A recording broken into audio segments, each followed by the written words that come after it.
नमस्कार, जॉब से टनल के विशेष पेशकश में आप तमाम लोगों का स्वागत है। आज रविवार का दिन है जब इस एपिसोड को शूट किया जा रहा है। जब आपके सामने ये एपिसोड जाएगा तो यकीनन वो वर्किंग डे होगा। दिन का ताल्लुकात इसलिए है क्योंकि हम अनुराग जी के शहर में हैं। पहले भी आप मिल चुके हैं अनुराग जी से SSC GD के मुद्दे पे, लेकिन आज अनुराग जी से हम मिलने के लिए आए हैं अनुराग जी के शहर में। अनुराग जी का परिचय आज हम एक स्टूडेंट के रूप में करवाएंगे आपसे। बताते चलें कि दिल्ली में किसी ज़माने में बाजीराम में अनुराग जी ने कोचिंग लिया था, क्लास लिया था UPSC की तैयारी करने के दरमियान। सीनियर स्टूडेंट हैं, कुछ स्टेप्स के एग्जामिनेशंस को इन्होंने क्वालिफाई किया, बट अंतिम रूप से मंजिल तक अभी नहीं पहुंच पाए हैं, संघर्ष कर रहे हैं। आप देखे होंगे कि चैनल्स पे काफ़ी सारे उत्तीर्ण IAS IPS के इंटरव्यू होंगे, लेकिन सवाल ये है कि क्या जो लोग कामयाब हुए हैं ज़िंदगी में उनके कामयाबी से सीख लेनी चाहिए, या क्या जो लोग उस मुकाम तक नहीं पहुंच पाए हैं उन्होंने अपनी ज़िंदगी में कोई कोशिश, कोई मेहनत नहीं की होगी। मेरा ये मानना है कि एक विद्यार्थी बेहतर तरीके से अपने आप को बता सकता है। जब वो सीनियर होता है, 2-3 साल 4 साल समय गुजार देता है एक ही चीज़ के पीछे, तो उसको अच्छे से पता होता है कि जो आने वाले विद्यार्थी हैं वो कहाँ पे लैप कर रहे हैं, कहाँ पे वो मार खा रहे हैं। इसीलिए अनुराग जी के शहर में आज हम हैं और आज अनुराग जी से बात करेंगे UPSC से रिलेटेड टॉपिक के ऊपर। UPSC कॉम्पिटिटिव एग्जाम्स की तैयारी कैसे की जाए, क्या क्या चुनौतियां हैं और किस तरीके से प्लानिंग हो। तो अनुराग जी, स्वागत है आपका। Thank you. अनुराग जी, आप सीनियर स्टूडेंट हैं, अब बताइए कि अपने जूनियर्स को, नौयुवाओं को शुरुआत वो कैसे करें। वैसे जैसा कि देखा जाए UPSC में 3 फेज़ होते हैं, प्रीलिम्स, मेंस और उसके बाद इंटरव्यू। तो सबसे पहले अगर प्रीलिम्स का बात करें तो इसमें हमें 6-7 सब्जेक्ट पे ध्यान देना होता है, जैसे पॉलिटी हो गया, ज्योग्राफी हो गया, इकोनॉमिक्स हो गया, हिस्ट्री हो गया, करंट अफेयर्स हो गया, साइंस एंड टेक हो गया। तो ये सब मेन सब्जेक्ट होता है जिस पे आपको इन्वायरमेंट हो गया, तो इस पे ध्यान देना होता है।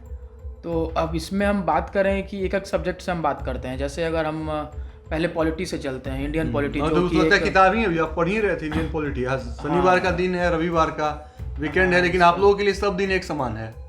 हाँ, संडे को रिवीजन वगैरह स्टूडेंट करते हैं, तो बस वही था। तो अगर हम बात करते हैं पॉलिटी का, बात करते हैं, क्योंकि पॉलिटी ऐसा सब्जेक्ट है जिससे कि बहुत ज़्यादा क्वेश्चन आता है UPSC में। बिल्कुल। M लक्ष्मीकांत का आप किताब पढ़ रहे हैं, इंडियन पॉलिटी का। हाँ, M लक्ष्मीकांत ही एकमात्र बुक है जो ऑलमोस्ट सारे राजेंद्र नगर के स्टूडेंट पढ़ते हैं। ऑलमोस्ट 90% स्टूडेंट पढ़ते हैं और क्वेश्चन भी इसी से आता है। तो अब आपको कैसे पढ़ना ये होना चाहिए। तो अगर ये बुक आप पढ़ जाते हैं, अच्छे से पढ़ जाते हैं, तो पॉलिटी में आप अगर प्रीवियस ईयर क्वेश्चन देखते हैं तो 15 क्वेश्चन 20 क्वेश्चन भी आते हैं इसमें। तो ये एक मेजर चंक होता है जिसको अगर आप कमांड कर लेते हैं तो आप एक एज ले सकते हैं और स्टूडेंट से। तो पॉलिटी के लिए बुक तो लक्ष्मीकांत, जैसा कि अभी बता ही दिए कि लक्ष्मीकांत ही होता है जिसको सारे स्टूडेंट पढ़ के टॉपर भी बनते हैं और जो भी। तो अब इसको पढ़ना कैसे होता है कि जैसे अभी मोस्टली जो मैं एनालिसिस किया हूँ, चाहे मैं बाजीराम में बहुत सारे टीचर से बात किया, तो उसमें आप 3-4 साल से आप देख रहे हैं इन चीज़ों को काफ़ी नज़दीक से। आपके सामने काफ़ी जूनियर्स वगैरह भी आ रहे हैं, तैयारी कर रहे हैं। हाँ, तो मैं अपना बस एक्सपीरियंस बता रहा हूँ। हो सकता है ये आपके लिए सही भी हो सकता है, नहीं भी हो सकता है सही। तो अगर आपको सही लगे तो आप उसको कर सकते हैं। बिल्कुल। तो जैसे तैयारी इसकी कैसे पढ़ाई की जाए, तो अभी मोस्टली क्या होता है कि जैसे कि अब UPSC का पूरा पैटर्न चेंज होते जा रहा है। तो जैसे आपको वो चीज़ पढ़ना है इसमें, वैसे तो एक बार आप सारा कुछ पढ़ लीजिए, उसके बाद मोस्टली फोकस आपको करना है करंट इशू पे। जैसे जो चीज़ न्यूज़ में चल रहा है वो करंट इशू जो न्यूज में चल रहा है, करंट टॉपिक आप उसका टॉपिक को आके इस बुक में अच्छे से पढ़िए, क्योंकि क्वेश्चन वहां से पूछने का ज्यादा चांस होता है। जैसे अगर हम एग्जांपल देते हैं इसको, अगर तो जैसे मान लीजिए कि अगर लोकसभा का इलेक्शन हो रहा है हमारे कंट्री में, बिल्कुल, या प्रेसिडेंट का इलेक्शन हो रहा है हमारे कंट्री में, तो अब क्वेश्चन जो अगले साल UPSC में पूछने का चांस होता है वो ज्यादा प्रेसिडेंट से होगा। तो प्रेसिडेंट हमारा पॉलिटी का पार्ट है। बिल्कुल। तो करंट इशू में प्रेसिडेंट का इलेक्शन चल रहा है, तो आपको आके लक्ष्मीकांत में प्रेसिडेंट का चैप्टर को अच्छे से पढ़ना होगा, क्योंकि वहां से हर पॉइंट को करना होगा कि वहाँ से क्वेश्चन बनने का चांस ज़्यादा है, क्योंकि वो हमारे कंट्री में अभी घटना घटा है, अभी वो इशू चल रहा है, ट्रेंडिंग टॉपिक है, ट्रेंडिंग टॉपिक है। तो उसको आपको जो चल रहा है, करेंट टॉपिक जो चल रहा है, उसको आके स्टैटिक पार्ट में आपको आके बुक से पढ़ना होगा। तो ये मोस्टली होता है, ये कुछ साल मतलब एक्सपीरियंस के बाद, कुछ टीचर से बात करने का पता लगता है कि आपको वैसे नहीं तो वैसे तो आप सारा कुछ पढ़ते जाइएगा और इतना कुछ याद रखना आसान नहीं होता है, तो आपको स्मार्ट स्टडी करना होगा उसमें, तो आप वैसे ही लिंक करके पढ़िए। अच्छा अनुराग जी, इतना बड़ा विशाल काय टॉपिक है, स्ट्रक्चर है, इतना डेप्थ नॉलेज है, कैसे मुमकिन है? वैसे यूपीएससी में तो सिलेबस तो बहुत ज़्यादा होता ही है, बहुत ज़्यादा, तो इतना ब्रॉड स्ट्रक्चर पे सिलेबस हाँ, है, तो अब मतलब इतना कम समय में विद्यार्थियों को इसको टैकल कर पाना कैसे मुमकिन है? उसी के लिए मैं बता रहा हूँ कि आपको एक स्मार्ट स्ट्रेटजी फॉलो करना होता है, और स्मार्ट स्टडी ये बहुत बड़ा वर्ड होता है, समझ किसी को नहीं आता है कि ये स्मार्ट स्टडी है क्या। हाँ बिल्कुल, मैं भी आपको बोल रहा हूँ स्मार्ट स्टडी, या और भी बहुत सारे जो बोलेंगे स्मार्ट स्टडी कीजिए, और सभी का पॉइंट ऑफ व्यू अलग अलग होगा। स्मार्ट स्टडी होता क्या है, ये तो सबको पता होता है। तो इसका यही होता है, और स्मार्ट स्टडी ये पता भी स्टूडेंट को कब लगता है, जब वो 2-3 साल तैयारी कर लेता है तब, कि क्या क्या गलतियां वो उससे हो रहा है। तो जैसे स्मार्ट स्टडी का मतलब वही जो भी बताया कि आपको जो भी पूरा नोट्स वगैरह भी आप बनाए हुए हैं। हाँ, तो जो भी जैसे कि न्यूज़ में चल रहा है अभी, आप उसको उस पर ज़्यादा ध्यान दीजिए, उसको आके अपना करंट स्टैटिक पोर्शन में आके उसको ज़्यादा उस पर ध्यान देकर पढ़िए, क्वेश्चन उससे आने का चांस होता है। आपको एग्जांपल में बताया, लोकसभा का इलेक्शन हो रहा है, तो आपसे क्वेश्चन आ सकता है कि प्राइम मिनिस्टर कैसे इलेक्ट कर सकते हैं, मिनिस्टर को कौन अपॉइंट करता है, क्योंकि वो सब टॉपिक में है, तो उस पर क्वेश्चन आता है, तो आप ऐसे पढ़िए। तो पॉलिटिक्स आ जाता है, ये बात रहा। और इसके बाद अगर हम बात करते हैं इकोनॉमिक्स का बात करते हैं, तो इकोनॉमिक्स के लिए वैसे तो मोस्टली एनसीईआरटी लोग पढ़ते हैं, अच्छा ही बुक एनसीईआरटी पढ़ना चाहिए, 11-12 का एनसीईआरटी हो गया, बट 11-12 एनसीईआरटी पढ़ने के बाद इकोनॉमिक्स में मोस्टली यूपीएससी में करंट इशू पे क्वेश्चन आता है, करंट अफेयर्स पे। तो आप 11-12 का एनसीईआरटी पढ़ लीजिए, उसके ज़्यादा ध्यान दीजिए करंट अफेयर्स पे, क्योंकि आप प्रीवियस ईयर क्वेश्चन भी देखिएगा, तो अगर 11-12 क्वेश्चन आता है तो उसमें से mostly current affairs based question होता है, और वो जो माइक्रो इकोनॉमिक्स और माइक्रो इकोनॉमिक्स ये सब होता है, यही पढ़ना होता है बेसिक बुक के लिए, आप ये पढ़ लीजिए। उसके बाद आप करंट अफेयर्स पे ज़्यादा फोकस कीजिए, कि जो भी करंट में चल रहा है, आरबीआई का जो कुछ पॉलिसी आ रहा है, जो भी आ रहा है, बैंक्स जो सारे मर्ज हो रहे हैं उन सब के रिलेटेड हो सकता है, जो न्यूज़ में आ रहा है मोस्टली क्वेश्चन इकोनॉमिक्स में वही आएगा। बट अब स्टूडेंट क्या होता है कि वो मैक्रो इकोनॉमिक्स और माइक्रो इसी को पढ़ते रह जाते हैं और करंट अफेयर पे ज़्यादा ध्यान नहीं देते हैं, तो ये आपको तो मतलब दोनों चीज में इंडियन, जैसे आप पॉलिटिकल सिस्टम देखिए या इकोनॉमिक्स को देखिए, ट्रेंडिंग टॉपिक पकड़ना बहुत जरूरी है। उसी से स्मार्ट स्टडी का मतलब एक वो एज माइलेज मिलता है तरीके से, कह सकते हैं यही स्मार्ट स्टडी होता है, कि जो हमें भी स्टार्टिंग में नहीं पता लगा, कुछ दिन बाद जाकर पता लगा, कुछ सीनियर से, कुछ टीचर से कुछ प्रॉब्लम आया, तो वो लोग कि जो टॉपिक न्यूज़ में चल रहा है आप उसको आकर ज़्यादा फोकस करिए। तो इकोनॉमिक्स पे आप मोस्टली करंट अफेयर्स पे आप बहुत ज़्यादा ध्यान दीजिए, क्वेश्चन उसी से आता है। उसके बाद हिस्ट्री तो स्टैटिक पार्ट होता है, उसको तो आपको याद करना होगा। उसके लिए बिपिन चंद्रा का स्पेक्ट्रम आता है, बहुत छोटा सा बुक होता है, काफ़ी वो अच्छा बुक होता है, वो काफ़ी अच्छा बुक होता है, आप उसको पूरा पढ़ जाइए। तो मॉडर्न हिस्ट्री से हिस्ट्री में भी 3 पार्ट है, मॉडर्न, एंशिएंट, मिडाइवल हिस्ट्री है। तो फिर इसके लिए तैयारी कैसे की जाए? आप मॉडर्न पे दीजिए, क्योंकि मॉडर्न से ज्यादा क्वेश्चन आता है, और एंशिएंट और मिडिवल से मॉडर्न के कंपैरिजन में कम क्वेश्चन आता है, और मॉडर्न को थोड़ा इंटरेस्टिंग भी स्टूडेंट को ज़्यादा लगता है। और मिडिवल से 4-5 क्वेश्चन, वैसे तो मिडिवल से पहले क्वेश्चन नहीं आता था, बट अब इधर बीच से आने लग गया 4-5 क्वेश्चन। तो मिडिवल को आप लास्ट में देख लीजिए, पहले मॉडर्न को अच्छे से पढ़ लीजिए, उसके बाद मिडिवल और एंशिएंट देख लीजिए। तो ये हिस्ट्री का हो गया। अब हम ज्योग्राफी का बात करें, तो ज्योग्राफी में 6 to 12 एनसीईआरटी मैंडेटरी है आपके लिए, कंपलसरी है आपके लिए, उसको आप पढ़ लीजिए। उसके बाद भी ज्योग्राफी में जो क्वेश्चन आता है आजकल, क्योंकि यूपीएससी बड़ा ट्रिकी टाइप का होता है, यूपीएससी में अब याद कर क्लियर करना बहुत मुश्किल है, आपको बहुत कॉन्सेप्चुअल तैयारी करना पड़ेगा। तो अब ज्योग्राफी में क्या करना होगा कि आपको जो भी एरिया अभी चल रहा है, मान लीजिए न्यूज़ में, जैसे अभी आप करंट में अफगानिस्तान में चल रहा है, तालिबान का इशू चल रहा है, सीरिया हमेशा न्यूज़ में, वो तालिब वाली स्टूडेंट संगठन हुआ करते थे, तो फिर पूरा डेट में ही पता करना पड़ेगा कि जैसे अफगानिस्तान में तालिब स्टूडेंट संगठन हुए, बाद में तालिबान बन गए सब कुछ। तो आपको अगर इसमें अगर ज्योग्राफी के पॉइंट ऑफ व्यू से अगर आपको देखना है, तो अब वो एरिया चल रहा है न्यूज़ में, अफगानिस्तान का पूरा एरिया न्यूज़ में चल रहा है, मिडिल ईस्ट का अगर न्यूज़ में चल रहा है, कोई जो कंट्री न्यूज़ में चल रहा है, आप उसके आसपास का एरिया देखिए, उसके अगल बगल सी कौन सा है, उसके अगल बगल कौन सा कंट्री है, उसका कैपिटल देख लीजिए, उसका करेंसी देख लीजिए।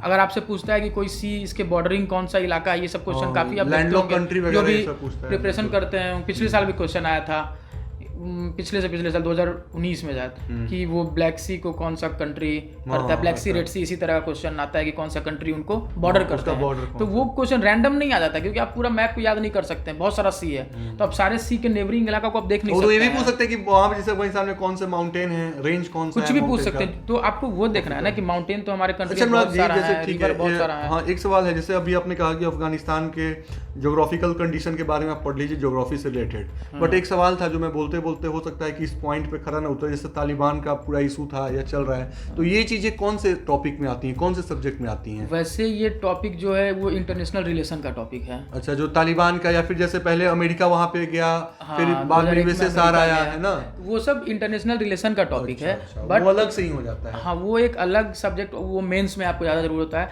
बट करंट अफेयर्स में पूछ सकता है। करंट अफेयर्स में भी टॉपिक होता है। अगर आप करंट अफेयर्स का मैगजीन देखिएगा तो उसमें भी सेपरेट टॉपिक होता है इंटरनेशनल रिलेशन, उससे आपको प्रीलिम्स में क्वेश्चन आ सकता है। अभी तालिबान का इशू पे क्वेश्चन आ सकता है, तो इससे क्वेश्चन करंट बेस्ड इसी तरह का आता है। आपका कोई अफगानिस्तान का कोई माउंटेन हो गया, रिवर हो गया, कुछ भी उसके अगल बगल के इलाका, तो अब स्टूडेंट अगर उनको बताया जाए कि मैप के बारे में आपको पढ़ना है, तो वो पूरा अगर एटलस का मैप याद करने जाए तो वो किसी से याद नहीं हो पाएगा। जैसे ज्योग्राफी भी हम लोग देखे हैं कि फिजिकल ज्योग्राफी हो गया, एक अलग एनवायरनमेंट से रिलेटेड हो गया, ये सब चीजें हैं। अब जैसे ज्योग्राफी में एंशिएंट ज्योग्राफी भी है, जैसे आप पढ़ते होंगे कि माउंटेन्स का फॉर्मेशन, हिमालयास का, है ना, ये सब तो बेसिक में आ गया। अगर आप 11-12 का ही एनसीईआरटी बस पढ़िएगा तो ये सब आपको क्लियर हो जाएगा।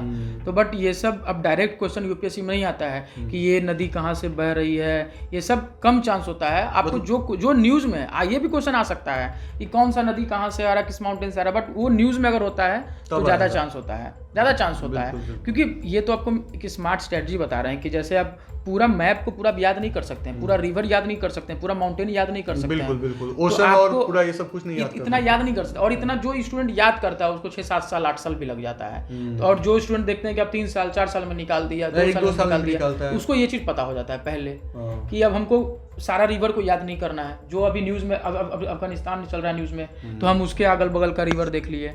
अगर चाइना का हमेशा इशू होता है, आइसलैंड वगैरह का आसपास का, जापान हो गया, तो इन लोग के आसपास का हम आइसलैंड देख लिए।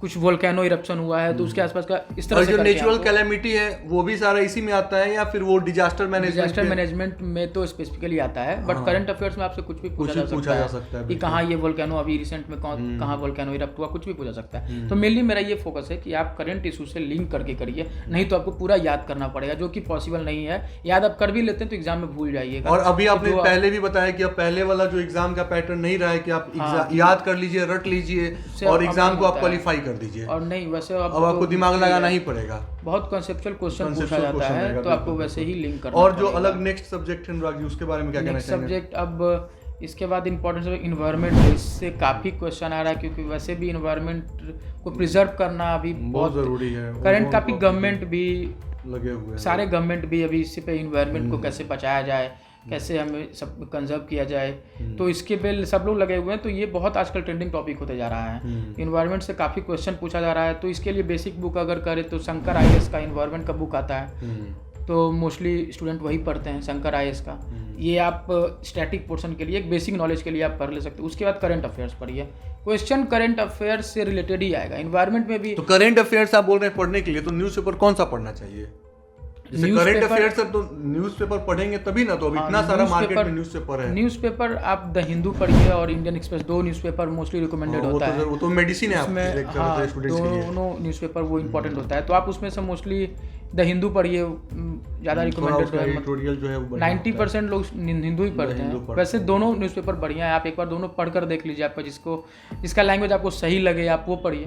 बट वैसे दोनों रिकमेंडेड न्यूज़पेपर, हिंदू और इंडियन एक्सप्रेस, तो आप कोई भी चूज़ कर सकते हैं। वैसे द हिंदू मैं पढ़ता हूँ तो मुझे थोड़ा सही लगता है, तो आप अपना चॉइस देख लीजिए। अच्छा सर, जैसे वैसे और करंट अफेयर्स के लिए बस न्यूज़पेपर आप पढ़िए, उसके मैगजीन पढ़िए, क्योंकि करंट आप न्यूज़पेपर को एडिटोरियल एक कॉन्सेप्ट बिल्डिंग के लिए पढ़ते हैं, एस्से के लिए हो गया जो कि मेंस में इंपॉर्टेंट होता है, तो एडिटोरियल के लिए आप वो मोस्टली इंपॉर्टेंट होता है। और आपको एक कंपाइल करके मैगजीन पढ़ना होता है। जैसे मैगजीन में आप विजन IAS का मैगजीन पढ़ सकते हैं। हाँ, वो उनका काफ़ी बाजीराव का भी मैगजीन आता है, बाजीराम का ही मैगजीन आता है, विजन का भी आता है, इनसाइट का भी आता है, सारे कोचिंग का मैगजीन आता है। तो आप कोई भी देख सकते हैं। वैसे विजन का आप देखिए, मतलब विजन का बढ़िया होता है और मोस्टली स्टूडेंट भी विजन का ही पढ़ते हैं। तो विजन में उसका आता है हर मंथ में, बहुत वो कंपाइल करके सेग्रीगेट करके अलग अलग टॉपिक से करते हैं, जैसे इंटरनेशनल रिलेशन का अलग करंट अफेयर्स हो गया, पॉलिटी का अलग करंट अफेयर्स हो गया, तो वैसे वो पूरा डिवाइड करके वो अपना वो मैगजीन में रखे हुए होते हैं। उसके बाद वो लास्ट में एक बूस्टर भी देते हैं, जैसे वो होता है PT 365, हाँ, वो 365 दिन का वो प्रीलिम्स के लिए बस इंपॉर्टेंट फोकस करके पूरा एकदम रिवाइज कर जाइए, शॉर्ट पॉइंट में करके पॉइंट मेंशन होता है उसमें। बनाते हैं। वो हर सब्जेक्ट का अलग अलग होता है, पॉलिटी का अलग PT 365 आता है, इन्वायरमेंट का अलग आता है, इकोनॉमिक्स का अलग आता है, तो आप हर सब्जेक्ट का वो पढ़ सकते हैं लास्ट में आप, तो उससे आप कॉन्सेप्ट बिल्ड कर सकते हैं। तो मैगजीन के लिए आप न्यूज़पेपर पढ़िए और विजन IAS का उठा लीजिए, और अगर आपको daily to daily current affairs रात में अगर पढ़ना है तो इनसाइट ऑन इंडिया का आप मोबाइल में डाउनलोड कर लीजिए, उसमें भी हर दिन का इवेंट उसमें आ जाता है। अच्छा सर, एक बात बताइए, जैसे आपने हमें बताया कि जैसे हमारा जो ये इंटरव्यू है UPSC से रिलेटेड, तो इस पे टॉपिक यही है कि स्मार्ट स्ट्रेटजी बनानी चाहिए, स्मार्ट स्टडी होनी चाहिए, स्मार्ट स्टडी। हाँ, स्मार्ट स्टडी मतलब ओवरऑल कंक्लूजन ये निकला कि जितने भी सब्जेक्ट्स हैं, इन तमाम सब्जेक्ट के लिए रणनीति स्मार्ट तरीके से तैयार की जाए, स्मार्ट स्टडी होनी चाहिए। करंट टॉपिक जो है बहुत इम्पोर्टेंट है, हाँ वो इम्पोर्टेंट है, बहुत इम्पोर्टेंट है। करंट टॉपिक से ही आपको लिंक करना है, आपको अवेयरनेस रखना है और आपको लिंक करना आना चाहिए। जैसे कोई भी चीज़ न्यूज़ में हो रहा है तो आप देखिए कि ये हमारा किस टॉपिक से रिलेट हो सकता है। मान लीजिए न्यूज़ में जैसा कि बताइए कोई भी अभी अगर क्लाइमेट कॉन्फ्रेंस होने वाला है तो आप तुरंत आप उसको हिट करिए, क्लाइमेट कॉन्फ्रेंस होने वाला है, ये इन्वायरमेंट से रिलेटेड है, तो अब क्लाइमेट कॉन्फ्रेंस होने वाला है, इससे इन्वायरमेंट का कौन कौन सा मेरा उस बुक में, शंकर IAS के बुक में क्या क्या चैप्टर आ सकता है, तो उसको आप पढ़ लीजिए।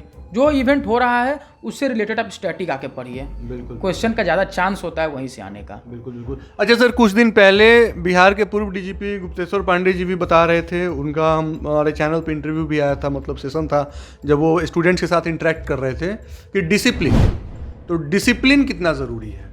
डिसिप्लिन तो बहुत मतलब जो भी उन्होंने अपने कहा उसमें सबसे इंपॉर्टेंट की पॉइंट हमको डिसिप्लिन लगा। डिसिप्लिन ही बहुत ज़रूरी, क्योंकि देखिए इतना बड़ा एग्ज़ाम होता है, सबको पता है कि एग्ज़ाम उतना भी आसान तो नहीं है, क्योंकि आपको इसके लिए मेहनत करना होता है, सब कुछ छोड़ना होता है, तो ये स्टूडेंट के लिए बहुत बड़ा चीज़ आता है। जो हर स्टूडेंट इसमें लैक करता है, प्रॉब्लम आता है, और जो इसको ओवरकम कर लिया तो उसका एग्जाम में बेटर रिजल्ट आता है। डिसिप्लिन आप मानते हैं? डिसिप्लिन बहुत, मतलब आपको मैं देख रहा हूँ कि संडे का दिन है, वीकेंड है, फिर भी आप लगे हुए हैं, किताब उताब आपके पास, जैसे मैं रूम में आया देखा लगा हुआ है, आप स्टडी कर रहे थे, आपने टाइम निकाला।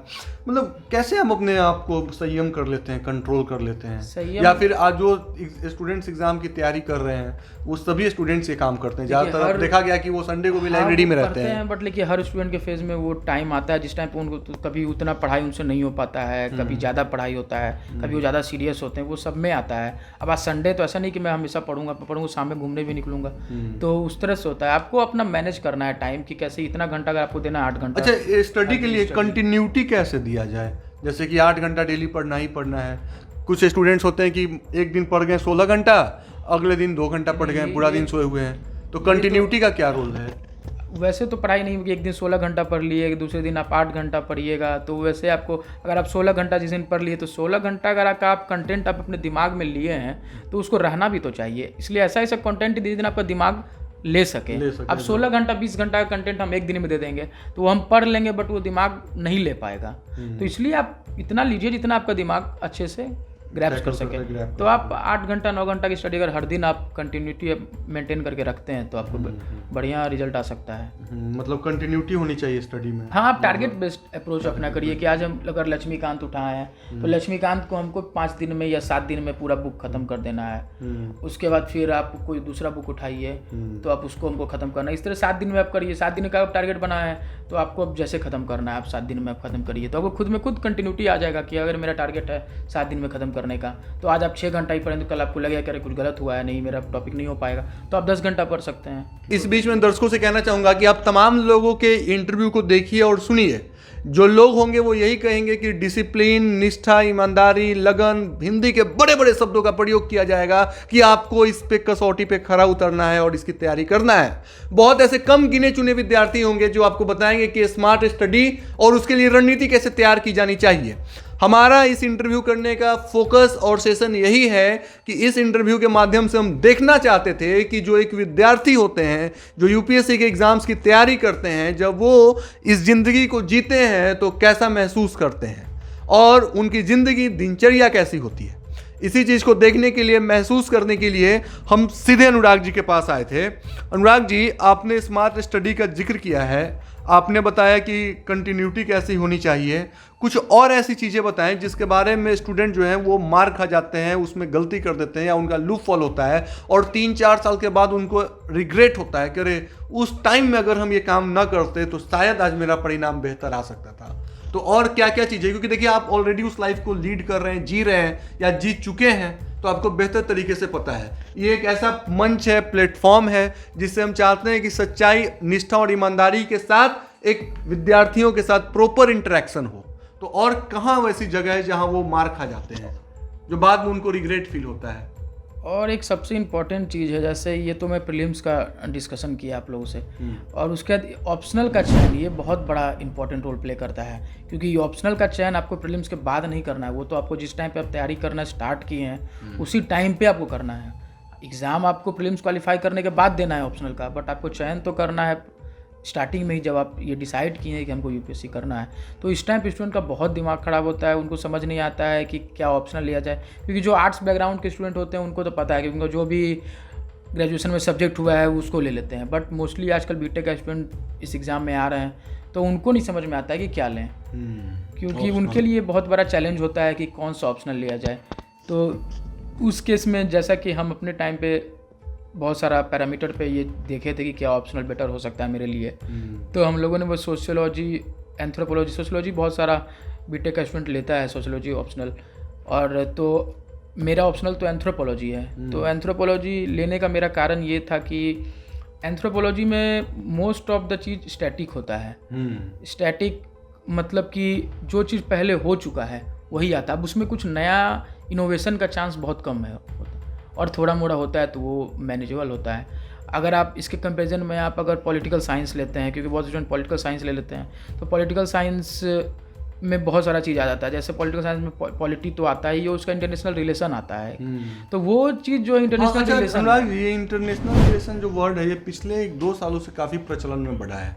हो सकता है कि पहले भी हो, बट पिछले 1-2 सालों में काफ़ी लाइमलाइट में आया है ये शब्द, और ख़ास करके हम लोगों ने गौर किया है कि जितने भी यूपीएससी या अलग कॉम्पिटिटिव एग्जाम्स या जो भी ऐसे लोग हैं वो इन शब्दों का प्रयोग बहुत ज़्यादा करते हैं। तो आपको क्या लगता है, ऐसा कि क्या मतलब इस साइकोलॉजिकली इंटेंशन है या क्या है कि मतलब इंटरनेशनल रिलेशन है, इसका तैयारी करना है, ऐसे पढ़ना है, ये देखना है, वो देखना है? इंटरनेशनल ये नए टर्म्स आते कैसे हैं सर?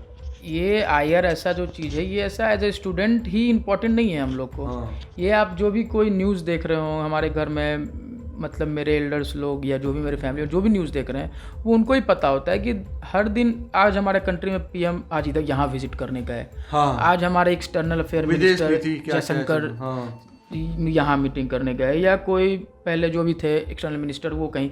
तो ये सब इंटरनेशनल रिलेशन ही हो रहा है, वो जा रहे हैं वहाँ पर कुछ टाई अप करके आ रहे हैं, कुछ टेक्नोलॉजी, कुछ सोशल, कुछ इकोनॉमी, जिसमें आप वो एक रिलेशन बना कर आ रहे हैं, वो आखिर हमारे कंट्री को एक इफेक्ट होता है उससे। अच्छा सर, हम तो यूपीएससी की तैयारी करने वाले नहीं हैं, तो हम लोग तो पत्रकार हैं, हम लोगों को लगता है कि देश के प्रधानमंत्री दौरा पे कम जा रहे हैं, घूमने ज़्यादा जा रहे हैं, और इंडिया के 70% लोगों का ये मेंटलिटी है। अब विपक्ष भी ये सवाल पूछता है कि वो विदेश घूमने के लिए जा रहे हैं, अब विदेश में वैसा कर क्या रहे हैं? रियलिटी में आप बताइए कि अगर एक देश का राजदूत या देश का प्रधानमंत्री किसी दूसरे देश में जाता है तो इस बात में कितना दम है कि वो देश हित के लिए क्या करते हैं? देखिए, जो प्रॉब्लम है ये चीज़ आप लोग तो बेहतर तरीके से समझ रहे होंगे। नहीं, प्रॉब्लम जो इस चीज़ में है कि जो भी लोग कहते हैं कि मोदी जी या जो भी पीएम बस घूमने जाते हैं, तो देखिए ये चीज़ है कि अगर जिस टाइम पे मोदी जी गए वहाँ कुछ वो एक कॉन्फ्रेंस कर आए, एक MOU साइन कर आए, कुछ भी कर आते हैं वो, तो उसका इफेक्ट तुरंत कल से नहीं दिखाई देता है। अच्छा। और हर आदमी का ये एक्सपेक्टेशन होता है कि आज अगर कोई चीज़ हुआ है तो उसका इफेक्ट हमको कल से दिखाई देने लगे। ये तो सब लोग का शॉर्ट विजन 70% लोग यही मानते हैं, हैं। बट ये चीज़ इतना आसान नहीं होता है। आप किसी दूसरे कंट्री में जाकर उसके पीएम से आप एक मेमोरेंडम ऑफ अंडरस्टैंडिंग साइन कर आ रहे हैं, एक आप ट्रेड टाइज में कुछ आप बूस्ट लाने का कोशिश कर रहे हैं, उनके लिए बात कर रहे हैं, तो ये कल से नहीं हो जाएगा, इसके लिए टाइम लगेगा। उसके लिए बहुत सारा टाइम लगता है, जिसमें मोदी जी काफ़ी मतलब हर स्टेट से, हर कंट्री से के पास जा रहे हैं, कुछ ना कुछ वहाँ डेवलपमेंट का हो रहा है। जैसे अभी आप देख रहे होंगे कि ईरान में हमारा छावर पोर्ट का डेवलपमेंट हो रहा है। तो ये सब एक दिन का चीज़ नहीं होता है। आज मोदी जी कहे कि ठीक है हम ये आपसे ऐसा टाई अप करेंगे तो कल से मेरा डेवलप हो जाएगी, ये सब लॉन्ग टर्म में इफेक्ट दिखाई देता है। तो जो पुराने प्रधानमंत्री थे मनमोहन सिंह जी, तो वो इतना तो विदेश यात्रा पे गए नहीं कभी। हाँ वो डेफिनेटली उतना तो आप क्या कहना चाहेंगे कि इंटरनेशनल रिलेशन पे उन्होंने जोर नहीं दिया? इंटरनेशनल रिलेशन बहुत ज़रूरी है। जोर मोदी जी के इतना तो जोर नहीं ही दिए, वो तो आप लोग सब लोग देख रहे हैं जितना ये एफर्ट दे रहे हैं। अब ये मुझे नहीं पता कि आगे जाकर कितना इसमें होता है, ग्राउंड रियलिटी पर आता है, ये तो मुझे नहीं पता। मैगजीन पर तो हमने भी सारे हर दिन आईआर में कुछ ना कुछ नया डेवलपमेंट देख ही रहे हैं हम लोग भी, बट अब वो तो लेटर स्टेज पता लगेगा कि कितना कुछ ग्राउंड रियलिटी में होता है। तो बट वैसे आईआर बहुत इंपॉर्टेंट है एक कंट्री के लिए, क्योंकि अगर देखिए आईआर जो इंटरनेशनल रिलेशन जो है ये सियासत को जन्म देती है। इस पे बात किया जाए, विवाद किया जाए, मोदी जी के सवाल को उठाया जाए तो ये इस इंटरव्यू के खिलाफ बेईमानी और नाइंसाफ़ी होगी, क्योंकि ये इंटरव्यू सेशन का मोटिव ही है सीधे यूपीएससी। तो सत्ता से सवाल जो है वो तो जब होगा तो कभी होगा, ज़रूर पूछेंगे। यहाँ पर एक विद्यार्थी के लिए ये मंच और प्लेटफॉर्म था। कुछ और ऐसी बातें बताइए। ये तो था प्रीलिम्स का, मेंस के बारे में कुछ बताइए सर। मेंस का वो जो मैं ऑप्शनल का बता रहा था कि ऑप्शनल का चयन जो बहुत इंपॉर्टेंट होता है, क्योंकि 500 मार्क्स का ऑलमोस्ट 2 पेपर 1 पेपर 2 ऑप्शनल का ही होता है, जो एक मेजर ह्यूज पोर्शन कैरी करता है। उसके बाद एसे होता है, तो जो आप न्यूज़पेपर पढ़ते हैं, एडिटोरियल पढ़ते हैं, उससे एसे का होता है, तो ये इतना तो बहुत मेजर पोर्शन लेता है। और फिर आप प्रीलिम्स का जो तैयारी कर रहे हैं उससे ऑब्वियसली आपका वो मेंस का तैयारी कुछ ना कुछ तो हो ही रहा है। बेटर फिर आप आंसर राइटिंग लिखिएगा तो ज़्यादा होगा। बट ऑप्शनल का चयन बहुत इंपॉर्टेंट होता है। तो उस चीज़ में मैं जो चयन किया था एंथ्रोपोलॉजी का, उसमें कुछ पैरामीटर जो है जिसमें मैं देखा कि एंथ्रोपोलॉजी का मोस्टली टॉपिक स्टैटिक होता है, डायनेमिक नहीं होता है। मतलब कि इसमें करंट अफेयर से लिंक उतना करना नहीं होता है। हाँ वो तो, क्योंकि अगर आप जैसे अब मैं जिक्र किया था पॉलिटिकल साइंस का, उसमें आईआर एक टॉपिक आता है। तो आईआर टॉपिक आ रहा है, वो हर डे टू डे दिन, मतलब हर दिन वो चेंज हो रहा है। आज हमारा रिलेशन श्रीलंका के साथ ऐसा हो रहा है, तो आज हमारा चाइना के साथ ये हो गया, आज यूएस के साथ। अच्छा हाँ, इससे एक सवाल याद आया सर। जैसे पहले क्या था कि देखा गया कि इंडिया और रूस जो थे वो क्लोज थे और इंडिया और अमेरिका का थोड़ा सा डिस्टेंस था, बट अचानक अभी देखने को आ रहा है, मिल रहा है कि चाइना और रूस एक साथ जा रहे हैं, आपको पता होगा। तो अब इंडिया और यूएसए को एक साथ आना मजबूरी बन गया है, क्योंकि अब चाइना और रूस अगर एक साथ हो गए तो इंडिया और यूएसए को आना पड़ेगा। कुछ लोगों का कहना था कि जो यूएसए है वहाँ पर भी डेमोक्रेटिक फॉर्म ऑफ गवर्नमेंट एक तरीके से, इंडिया में भी डेमोक्रेसी है। तो इंटरनेशनल रिलेशन जो है वो बदलते रहता है हर देश के साथ, कि हमेशा वो स्टेबल नहीं होता है, वो इनस्टेबल नहीं होता है। इसका बहुत बड़ा कारण एक चाइना है। तो अब जो कंट्री चाइना के क्लोज आता है तो उधर एक जो सुपर पावर अमेरिका होता है वो अपना इधर, जैसे अभी आप देख रहे होंगे कि क्वाड एक ग्रुप बनाया गया था चाइना को टैकल करने के लिए। क्वाड में जैसे जापान, इंडिया, यूएस और ऑस्ट्रेलिया 4 कंट्री को लेकर क्वाड एक ग्रुप बनाया गया कि हम 4 मिलकर अब चाइना से जो भी होगा इंडियन ओशियन रीजन के आसपास जितना भी प्रॉब्लम आ रहा, विवाद आ रहा है आसपास कंट्री के लिए, उसके टैकल के लिए। तो यूएस ने उस टाइम पे इंडिया को अपना साथ रखा, क्योंकि इंडिया को पता है कि एशियन रीजन में इंडिया एक बहुत बड़ा पावरफुल कंट्री है। बिल्कुल। चाइना तो है ही, बट अगर आपको चाइना को टैकल करना है तो आपको इंडिया को साथ लेकर चलना पड़ेगा। बिल्कुल। तो इस तरह से एक टाई करते हैं वो लोग। कभी अभी जैसे अब आप देख रहे होंगे अभी तालिबान वाले मैटर पर, तालिबान वाले मैटर पे बहुत बड़ा इशू हो चुका है। अब यूएस वहाँ से हटना चाह रहा है। 2001 में वो एंट्री किए, 2001 में एंट्री किए और कुछ वैसा खास असर हो नहीं पाया। तालिबान का अभी भी वहाँ पर उतना ही पकड़, और अब ज़्यादा ही हो गया। अब तो गवर्नमेंट, अफगान गवर्नमेंट कम हो गई और तालिबान कंट्रोल बहुत बढ़ गया वहाँ पर। तो यूएस अब बैक हो रहा है। जब से बाइडेन आए हैं तब से वो यूएस गवर्नमेंट वहाँ से अब मिलिट्री को हटाना चाह रहे हैं। तो अब वहाँ एक अलग वो क्वाड बनाना चाह रहे हैं। अफगानिस्तान, उज्बेकिस्तान, वो 2-3-4 कंट्री को लेकर उनको लेकर एक 4 कंट्री को लेकर वो एक क्वाड बनाना चाह रहे हैं कि जिससे कि अब हम वहाँ से हटें और उन लोग के द्वारा, क्योंकि उनको तालिबान को कंट्रोल भी करना है। तो वो चाह भी रहे हैं कि अब इंडिया भी आकर उसको मतलब अब टैकल करे। तो ये तो खैर हमारे लिए भी बहुत बड़ा इशू है कि तालिबान का वहाँ जो भी कंट्रोलर, क्योंकि तालिबान, पाकिस्तान ये लोग दोनों एक है, और प्लस हमारा बॉर्डर है अफगानिस्तान से, प्लस हमारा वहाँ और भी स्ट्रेटजिक इशू भी कुछ है, इकोनॉमिक इशू भी हमारा है। अभी छावर पोर्ट जो मेरा डेवलप हो रहा है ईरान में, तो अगर उसमें अब हमारा अफगानिस्तान जाने का वो रूट था, बट तो अब इस तरह से अगर तालिबान का प्रॉब्लम होता है तो ओवरऑल काफ़ी इन्वेस्टमेंट है वहाँ ईरान में। ओवरऑल कहने का मतलब ये था सर कि जैसे प्रीलिम्स और मेंस, बताते चले आपको कि प्रीलिम्स, मेंस और इंटरव्यू ये 3 बड़े बड़े टॉपिक्स हैं, 3 बड़े बड़े ये एक तरह से के स्टेप्स हैं। तो हमारा इस इंटरव्यू में फोकस सिर्फ प्रीलिम्स और मेंस पे रहेगा। कभी अगर अगली बार मौका मिलेगा तो हम अनुराग जी के साथ होंगे और फिर इंटरव्यू के बारे में भी बात करेंगे। ओवरऑल आप हमें बताइए, आपने हमें बताया कि मेंस और प्रीलिम्स से रिलेटेड की तैयारी कैसी हो, रणनीति कैसी होनी चाहिए, ठीक है। अब एक बहुत इंपॉर्टेंट सवाल है। बहुत से लोग होते हैं जो 12 के बाद सोचते हैं कि हमको यूपीएससी करना है, बीकॉम के बाद, एमकॉम के बाद सोचते हैं कि हमको यूपीएससी करना है। तो क्या लगता है आपको, माइंडसेट क्या होना चाहिए, गोल जो है वो कैसा होना चाहिए और वो कब से उसकी तैयारी करनी चाहिए? देखिए गोल का कुछ लोग बोलते हैं, निकालते हैं कि हम तो जी बचपन में थे 6, 7, 8 क्लास में, तभी से हमको पता चल गया था कि हमको तो बस यही करना है, उसके पीछे हम लगे हुए थे। देखिए अब हर तरह का स्टूडेंट होता है, जो कुछ लोग होते हैं जिनको पहले से उनके कुछ पेरेंट्स हो गए हैं या कुछ रिलेटिव हो जिनको यूपीएससी के बारे में बताते हैं, बट हमें तो पहले 6, 7 में क्रिकेट के अलावा कुछ पता नहीं था उतना खेलने तो हम लोग को उतना नहीं पता था कि यूपीएससी एग्जाम, बस हाँ एक वर्ड कलेक्टर सुनते थे पहले। वो एक होता है ना कि हर बात में कोई पेरेंट्स बोलते हैं कलेक्टर बनना है ऐसे करके कुछ भी, तो वो बस सुनने में आता था। तो हमने खुद भी बीटेक करने के बाद ही ये सब चीज़ सोचा था। बीटेक के 4th ईयर में ऑलमोस्ट ये डिसाइड करते कि हाँ एग्जाम की तरफ मतलब एक बार ट्राई करना है। पढ़ने में तेज थे बचपन से, इसमें कोई दो राय नहीं है, आपके एकेडमिक रिकॉर्ड्स काफ़ी अच्छे रहे हैं, रिजल्ट मार्कशीट वगैरह। लेकिन तो आप जैसे, तो ये जो चीज़ें थी, आपको क्या लगता है कि बहुत से लोग होते हैं जो कहते हैं कि यार वो डीएम है, चलो हमको भी अब मजिस्ट्रेट बनना है, कलेक्टर बनना है, तो आपको क्या लगता है कि क्या किसी को देख करके कोई आदमी यूपीएससी क्वालिफाई कर सकता है? कर ये एग्जाम तैयारी करने का है नहीं, मतलब उसके लिए क्योंकि 1 साल का तैयारी है नहीं आपको। अगर आपका पहले से कोई बैकग्राउंड नहीं है तो आपको 1.5 ईयर तो पूरा पढ़ने में लग जाता है। तो देखकर आप कितना दिन किसी को मतलब वो उस एग्जाम के पीछे, जब तक कि आपको कुछ इनर मोटिवेशन नहीं है कि हाँ आपको एग्जाम में क्या अच्छा लगता है, क्यों आप एग्जाम करने चाहते हैं, तो तभी आप लंबा मतलब आप खेल सकते हैं इस एग्जाम के लिए। अच्छा, जैसे दिल्ली में जो लोग कोचिंग करने के लिए आते हैं फर्स्ट ईयर में, जैसे आज से 3-4 साल पहले की बात की जाए, अगर आप भी उस फेज में थे, यहाँ पे स्टूडेंट आते हैं फर्स्ट ईयर जो उनका होता है बाजीराव में या कहीं भी वो कोचिंग में नाम लिखवाएं, क्लास अटेंड करें, तो एक उनका लाइफ सर चेंज करता है अचानक। जैसे 10th 12th या बीए बीटेक करने के बाद सीधे आते हैं, है ना, तो उनका लाइफ, उनका डिसिप्लिन, उनका ज़िंदगी जीने का शैली अचानक से चेंज कर जाता है ना। तो जब चेंज होता है तो वो जो स्टूडेंट होते हैं वो अपने आप को फिर कैसे संभालते हैं, कैसे अपने पेशेंस को वो मेंटेन करते हैं। जैसे कोई बीए कर रहा हो या बीटेक कर रहा हो या बीकॉम कर रहा हो, तो क्या एक नॉर्मल लाइफ है स्टूडेंट का, चलो भाई खेलना है, घूमना है, फैमिली को टाइम देना है, ये सब कुछ करना है, ठीक है ना जी। लेकिन जब वो आते हैं तैयारी में तो फिर अचानक से उनको इन सब चीज़ों को बाइकआउट करना पड़ता है। तो वो इसको कैसे टैकल करते हैं? जैसे कि हमने आपको भी देखा कि जब आप तैयारी में आए, तो अब तो खैर आप सीनियर स्टूडेंट हैं, तो ये सब से तो अब आपका मोह ममता सब खत्म हो चुका है, आप किताब में उलझे हुए रहते हैं, अपने लाइफ दुनिया में ही खोए रहते हैं, आपकी दुनिया ही अब अलग है।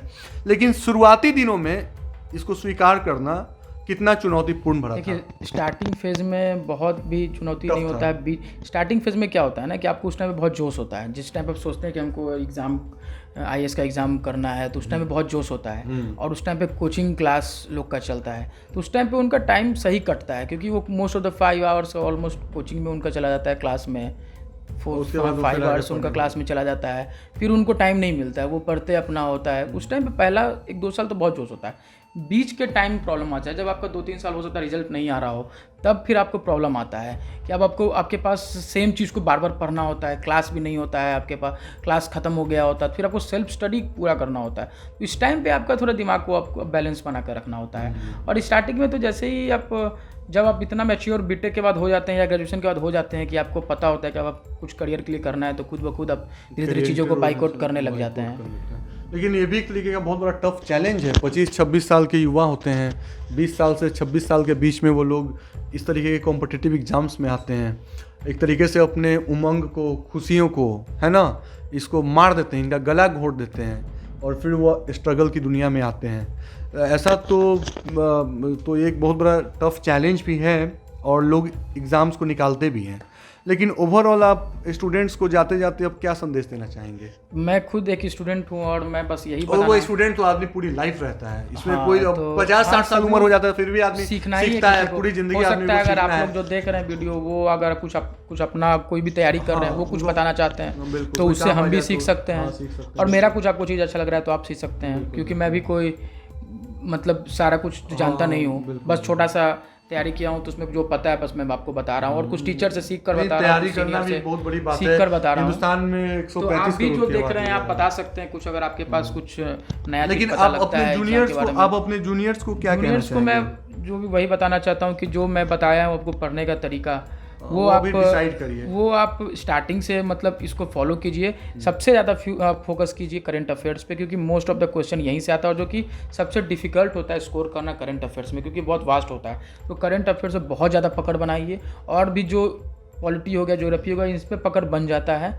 सबसे इंपॉर्टेंट होता है करंट अफेयर, उसको आप डेली टू डेली एकदम अपडेट रखिए, क्योंकि उसको अगर आप अब जमा होने दे दीजिएगा, वो 1 साल में लास्ट में पढ़ लेंगे या मैगजीन पढ़ लेंगे, तो वो नहीं होता है कभी क्लियर। तो आप कोशिश करिए कि आप डेली करंट अफेयर्स को आप अपने दिमाग में उसको लाइए, तो आपका वो काम आसान होने वाला है। और ऑप्शनल का चयन काफ़ी अच्छे से कीजिए। जैसा कि मैं आपको बताया कि मेरा एंथ्रोपोलॉजी है, तो आप अपना भी चयन कर सकते हैं। सोशलॉजी भी बीटेक के स्टूडेंट लेते हैं, बट हाँ आप जो भी उसमें चयन कीजिए उसका प्रीवियस ईयर क्वेश्चन निकालिए और आप पहले 1-2 महीना पढ़ लीजिए। ऐसा नहीं कि आप आज तैयारी करना स्टार्ट किया, आज ही ऑप्शनल का क्लास भी कोचिंग सब ज्वाइन कर लिए किसी के सुनने पर। आप पहले खुद से वो बुक पढ़ लीजिए। जैसे आपको सोशलॉजी लेना है उसका बुक पढ़ लीजिए, या पॉलिटिकल साइंस लेना है उसका बुक पढ़िए। 2 महीना पढ़िए, आप उसका प्रीवियस ईयर क्वेश्चन निकालिए, आप उसको एक बार देखिए कि आपको कैसा लग रहा है देखने में।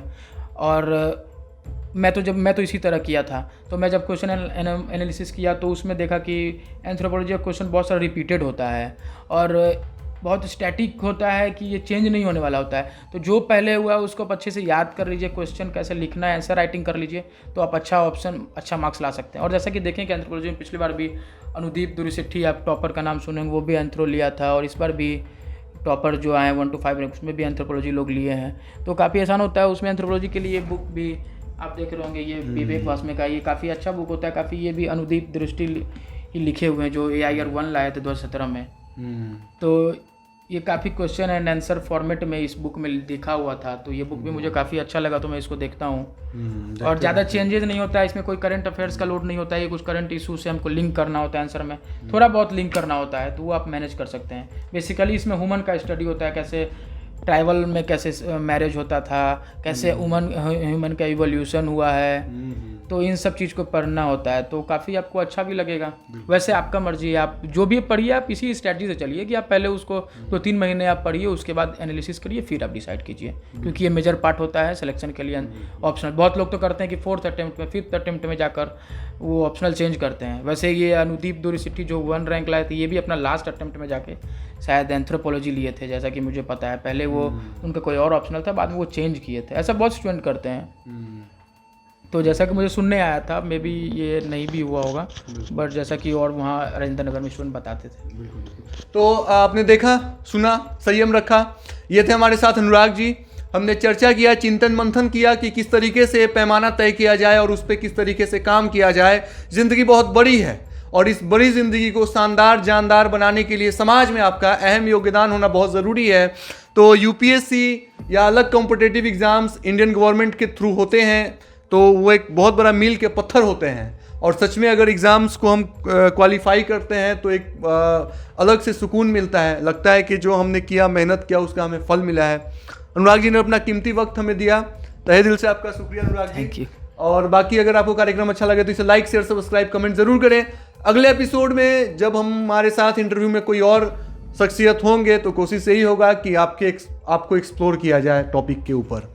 धन्यवाद।